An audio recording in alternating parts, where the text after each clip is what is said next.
Goeiemôre geliefde, welkom op hierdie koel, winderige maandagoggend. Jy al agtergekom, miskien dalk van jou eie self of van mense om jou, dat hoe moeilik ouer mense soms is. En hoe ouer hulle raak, hoe moeiliker raak hulle. En dan kom die Here en hy gee vanoggend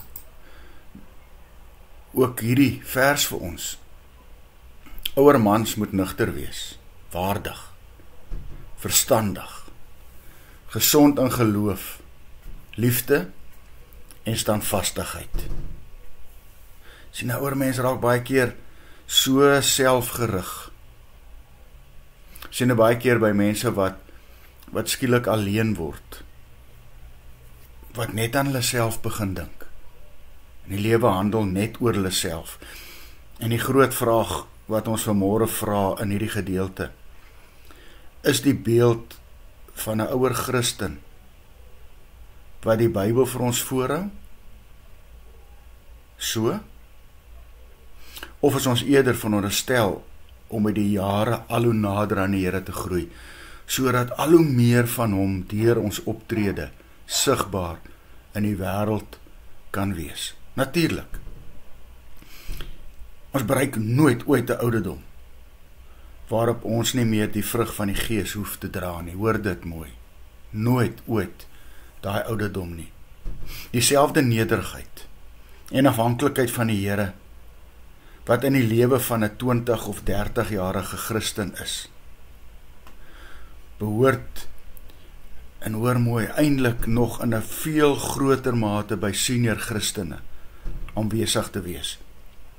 Jonger Christene moet kan opkyk na ons, vir ons voorbeeld en ons leiding. Die beeld wat die Here vir my en vir jou gee om voor te hou, om uit te leef, moet duideliker in ons doen en late gesien word. Hulle moet by ons die wysheid en vrede sien van mense wat al 'n lang pad saam met die Here geloop het. En dan word ons ook ouer tot sy eer. Liefde, dink terug. Onthou jy daai oom of tannie toe jy jonk was wat juis hierdie beeld uitgedra het? Daai was 'n ongelooflike gelowige mens. Wel, laat ons vanmôre nuus vir mekaar. Ons, nou, is die volgende geslag, wat die opdrag van God nastreef.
Here, ek bid dat die Gees so besit van my sal neem, dat ek tot die einde toe al meer tot die eer sal lewe, in woord en in daad.